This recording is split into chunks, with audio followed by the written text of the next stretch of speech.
Aujourd'hui, nous recevons Maître Samuel Bernard. Maître Bernard, merci beaucoup d'avoir accepté notre invitation. Merci, bonjour. Vous êtes avocat au barreau de Nouméa depuis 2010. Depuis peu, vous défendez une jeune femme qui accuse les présidents du gouvernement et du Congrès de mise en danger de la vie d'autrui et de blessures involontaires. Cette jeune femme a ressenti des effets indésirables après avoir été vaccinée dans le cadre de la campagne de vaccination obligatoire qu'on vit en ce moment avec la pandémie de Covid-19. Est-ce que vous pouvez nous en dire plus sur cette affaire? Oui, alors donc je suis avocat installé à Koné depuis 2010, effectivement, qui dépend du barreau de Nouméa, spécialisé notamment en indemnisation du préjudice corporel qui recouvre différentes matières que sont les accidents de la circulation, les accidents de la vie quotidienne, les accidents du travail, mais aussi les violences ou les erreurs médicales. Et dans la grande famille des erreurs médicales, on a les problèmes de médicaments ou de vaccins. En ce moment, on vit une époque particulière avec cette crise sanitaire qui a entraîné une obligation de vaccination en Nouvelle-Calédonie depuis le 3 septembre par un arrêté du Congrès et qui a entraîné différentes obligations dans différents États pour inciter à cette vaccination. La particularité de cette vaccination, juridiquement, c'est qu'on a principalement deux vaccins en cause qui sont des AMM, c'est-à-dire sous autorisation de mise sur le marché. Ce sont des autorisations qui n'ont pas encore été données, qui sont conditionnelles, jusqu'en octobre pour Moderna et jusqu'en septembre 2023 pour Pfizer. Donc on est en matière d'essais de vaccins qui ont été faits très rapidement et qui ne sont pas définitifs comme les vaccins traditionnels. Voilà. C'est des vaccins ARN, je ne vais pas rentrer là-dessus, je ne suis pas médecin, mais la technique ARN est une technique, même si elle a déjà été éprouvée pour d'autres vaccins, qui n'est pas celle utilisée dans la plupart des autres vaccins. Ça, combiné avec le caractère expérimental, fait que ce sont des vaccins particuliers. Ces vaccins-là ont été imposés en Nouvelle-Calédonie de manière assez brute, j'ai envie de dire extrêmement brute. Il faut se rappeler que le 3 septembre 2021, on était Covid-free. Donc on avait 0 cas de Covid sur le territoire et pourtant le Congrès a voté l'obligation vaccinale. Donc on n'est pas passé par 4 chemins comme en France avec le pass sanitaire, le pass vaccinal. On a voté l'obligation vaccinale. Cette obligation, elle est légale. Donc si vous voulez, tout le corps médical s'est mis à inciter les patients à se faire vacciner. Cette dame, elle était enceinte, donc elle avait son suivi de grossesse dans un dispensaire d'une commune que je cite dans ma plainte, mais que je ne veux pas citer pour pas qu'elle ait des ennuis, parce que ce sont des petits villages. Mais elle a eu son suivi au dispensaire. Au dispensaire, on lui a dit, et c'est ça à mon avis le plus grave dans la plainte, le reste, les effets secondaires, c'est gravissime, mais il y a d'abord le fait qu'on l'ait incité à se faire vacciner en lui disant, si tu ne te fais pas vacciner, tes frais de santé liés à ta grossesse ou aux problèmes que tu pourrais avoir au moment de l'accouchement ne seront pas pris en charge parce que tu ne seras pas vacciné. Mais c'est totalement faux. C'est totalement faux. Ce sont des incitations qui sont purement de l'extorsion de sentiments, de consentement. Et finalement, comme elle était suivie à ce dispensaire-là et qu'elle avait affaire qu'à ces personnes-là, elle a décidé de se faire vacciner alors qu'elle était sur le point d'accoucher. Elle s'est fait vacciner, je précise, ces 2 doses en étant en état de grossesse et donc dans le cadre de l'obligation vaccinale. Et c'est quelques jours après, son accouchement s'est bien passé, donc tout n'est pas négatif. Son accouchement s'est bien passé, mais elle a commencé à avoir une paralysie faciale qui s'est répercutée sur une paralysie de la jambe et du bras du même côté du corps qui s'apparentait à un début d'hémiplégie. Bon. D'accord. Je me permets de vous demander, le bébé, lui, va bien? Le bébé va bien. Ok. Le bébé va bien. Il y avait juste une petite trace sur la main quand il a fait les vaccins obligatoires à la naissance. J'ai envie de dire, comme tout le monde, il y a pas eu de... Pour l'instant, D'accord. il y a pas de séquelles ni sur le Ok. vaccin de la maman sur le bébé, ni sur les vaccins obligatoires pour le bébé. D'accord, d'accord. Donc c'est les effets secondaires sont sur la jeune femme. Les effets secondaires sont sur la jeune maman qui a 19 ans donc, et ces effets secondaires, si vous voulez, ils ont été très forts rapidement. Euh, donc moi, le fait qu'on l'ait incité par des méthodes peu scrupuleuses à se faire vacciner, des méthodes fausses, des incitations fausses, et le fait finalement que ça ait ce genre de répercussions dans le cadre de l'obligation vaccinale, ben, moi je dis, ils nous ont obligés à nous faire vacciner, et c'est pas moi qui le dis, c'est la loi. Il faut se retourner contre les personnes qui nous ont obligés à nous faire vacciner. Donc, les gens semblent surpris qu'on attaque le président du gouvernement et le président du Congrès. Moi, j'en ai rien à faire de qui est président du gouvernement ou qui est président du Congrès. C'est pas la personne qu'on attaque, c'est la qualité, évidemment, et la qualité en qualité de représentant du gouvernement ou de représentant du Congrès. La personne qui est derrière, à la limite, ça importe peu. Mais ce sont des institutions qui ont mis en place une obligation vaccinale, et ce qui est gravissime derrière, c'est qu'on n'a rien du tout qui a été prévu pour la prise en charge des effets secondaires du vaccin qu'on semble vouloir ignorer. Les médias n'en parlent pas du tout. Pourtant, c'est une réalité et ça touche les jeunes, les moins jeunes, puisque, elle, l'obligation vaccinale concerne tout le monde de 18 ans à partir de 18 ans. Et je voulais parler d'une autre affaire également. Je pense que ça a retenu votre attention. La femme de 42 ans qui est décédée, qui avait le Covid au moment de sa vaccination et qui est décédée par la suite. On rappelle que selon l'avis de la Haute Autorité de Santé, les personnes qui ont déjà eu le Covid-19 peuvent avoir une seule dose de vaccin parce qu'ils conservent ce qu'on appelle une mémoire immunitaire. Et cette dose de vaccin joue un rôle de rappel. Et dans tous les cas, il est nécessaire d'attendre au moins 2 mois avant cette fameuse vaccination. Pour cette femme-là de 42 ans qui est décédée, est-ce que c'était sa première dose? Qu'est-ce qui s'est passé? Est-ce que vous en savez plus? Alors, la prise en compte de la vaccination par rapport au Covid et du Covid par rapport à la vaccination, c'est quelque chose qui est très important pour savoir si on a une immunité et puis pour pas rajouter des doses pour rien du tout. Bon, ça c'est le principe. Mais quand vous mettez en place une vaccination obligatoire en temps de crise sanitaire, c'est-à-dire quand la pandémie sur un territoire qui, je rappelle, on est sur une île, donc sur un territoire fermé, qui est en pleine pandémie, où vous avez une pénurie de tests et même à un certain moment, c'est-à-dire après quelques jours, une impossibilité de faire des tests, notamment si vous n'avez pas tel et tel symptôme. Finalement, vous faites vacciner des gens sans leur permettre de savoir s'ils ont le Covid ou pas.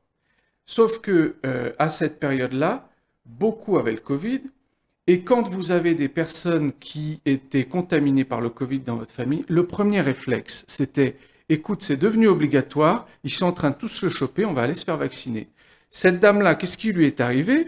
Elle est allée se faire vacciner sans savoir qu'elle avait le Covid, sauf qu'elle avait le Covid, et très vite, ça s'est emballé, puisqu'elle avait, elle avait plus qu'une double dose, puisque de toute façon, les doses, on les prend à 21 jours d'intervalle. Là, c'est comme si elle avait reçu ces 2 doses d'un coup, quoi. Donc, ça a fait un choc. Moi, je ne dis pas que c'est la faute du vaccin. Je ne dis pas non plus que c'est la faute du Covid. Je dis simplement que la situation qu'on a créée en faisant faire vacciner un maximum de personnes alors qu'on est en pleine crise sanitaire, ça crée ce genre de problématique. Si on fait vacciner, si on met l'obligation vaccinale, elle l'est déjà, mais si on met le pass vaccinal ou des amendes beaucoup plus lourdes ou qu'on les rend effectives aujourd'hui et que tout le monde va se faire vacciner en période de Omicron, où on a 1500 personnes par jour, et vous aurez la même chose. Vous aurez la même chose. Donc je dis simplement, il y a eu des choix qui ont été faits, et ces choix ont abouti à ce que cette dame se fasse vacciner en ayant le Covid. Et ça a abouti à son décès alors qu'elle avait 42 ans. Évidemment, le mari et les enfants ne comprennent pas, quoi. Ils sont très tristes. Je me demandais au niveau du nombre de cas, il y a le fameux dispositif de pharmacovigilance qui aide à suivre les effets secondaires suspectés d'être dus à des médicaments, dont les vaccins. Aujourd'hui, ce dispositif déclare 174 cas avec une moyenne de 1,6 effets secondaires par cas. Il y a eu 22 cas graves, tout ça ce sont les chiffres du gouvernement. Je me demandais, est-ce que c'est possible qu'il y ait une sous-évaluation des victimes dans le sens où peut-être que si on se sent pas bien après le vaccin, si on a des vomissements, ce genre de choses, on va pas forcément le déclarer. On va prendre sa demi-journée et puis dormir. Donc, est-ce possible qu'il y ait une sous-évaluation des victimes? Est-ce que vous pouvez nous en parler un peu de ce dispositif? Pour moi, c'est bien pire qu'une sous-évaluation. Il y a deux choses. D'abord, il faut savoir que le gouvernement a mis en place l'obligation vaccinale, que la DAS est responsable de la pharmacovigilance et que la DAS, c'est le gouvernement. Donc vous avez, comme en France, le même organisme, le même gouvernement qui est en charge à la fois de la pharmacovigilance et puis qui peut être responsable pour l'indemnisation puisqu'il y a une clause de non-responsabilité de Pfizer. En France, c'est exactement la même chose. Ce sont les personnes qui sont chargées de faire remonter la pharmacovigilance qui sont censées la prendre en charge par l'intermédiaire de l'ONIAM, l'État étant, à mon avis, en conflit d'intérêts comme en Calédonie. D'accord. Ça, c'est pour la pharmacovigilance et pour notamment tous les médecins qui travaillent sous les instructions de la DAS, avec notamment des mails qu'ils reçoivent et des directives, des protocoles sanitaires qui ne sont pas toujours légaux dans le sens voté, mais il y a des protocoles sanitaires qui sont pris par la DAS. Ça, c'est une première chose. La deuxième chose, c'est que cette doctrine de la vaccination, elle est tellement ancrée dans la tête des gens que les gens soit ne veulent pas voir le lien, soit ont peur de voir le lien parce qu'ils sont pro-vaccin, et donc les gens, beaucoup en tout cas, essayent de voir un lien autre que la vaccination. Ça arrive beaucoup. Les chiffres, moi, que j'ai entendus en France, pas que pour ce vaccin-là, c'est quand même assez habituel d'ailleurs, c'est qu'il y a une sous-estimation, mais encore plus pour ce vaccin-là, il faut multiplier par 10 les effets secondaires, pas forcément les plus graves, parce que les plus graves, on les voit, mais beaucoup de médecins ne font pas remonter la pharmacovigilance. C'est une réalité. Vous aurez beaucoup de personnes qui me disent bon médecin m'a dit que c'était pas le vaccin, sans vérification. Donc moi, quand j'entends ça, je suis bien navré, parce que même si j'ai pas la science infuse, je suis pas médecin, j'aimerais qu'on cherche quand même s'il y a un lien de causalité entre la vaccination qui vient d'arriver et des effets qui ressemblent aux effets secondaires du vaccin, qui sont listés d'ailleurs par Pfizer et qu'on commence un petit peu à connaître, mais beaucoup encore, que ce soit au niveau médical ou au niveau particulier, refusent de voir cette relation. Au niveau des victimes, quels sont leurs recours si elles sont justement victimes d'effets secondaires après le vaccin? Est-ce qu'elles peuvent être indemnisées? Quelles sont les démarches? Et concrètement, est-ce que ce genre de plainte peut aboutir? Les démarches, elles sont multiples. La démarche la plus normale, ça serait d'attaquer Pfizer sur la base du produit défectueux. On a un produit, il est défectueux. On a une loi dans le Code civil qui vient d'une directive européenne de 85 qui nous dit quand on livre un produit défectueux, que ce soit un vaccin ou un objet pour les enfants, il est défectueux, ça cause un préjudice, vous le réparez. Que ce soit le vendeur, le producteur, le distributeur, ça peut aller loin, ça va vraiment dans le sens des victimes. Là, aujourd'hui, on a des contrats, moi je ne les ai pas vus, mais des avocats en métropole les ont vus. En tout cas, je n'ai pas vu le contrat qui était applicable à la Calédonie. Mais en tout cas, pour la France et la plupart des autres États, les contrats prévoient que Pfizer n'est pas responsable des conséquences dommageables de la vaccination. Ce sont les États qui prendront en charge et les conséquences dommageables de la vaccination et les frais de justice et les frais d'avocat. D'accord. Bon, ça, c'est ce que prévoit chaque contrat. Je pense que c'est des contrats types, puisque c'est des contrats qui, a priori, ont été édités par Pfizer et signés par les États. Donc ça, cette ligne-là, Moi, je l'écarte quand même pas totalement parce que pour le dossier de la dame qui est décédée à 42 ans, moi, j'ai mis en cause le gouvernement avec le CHT et son assureur notamment.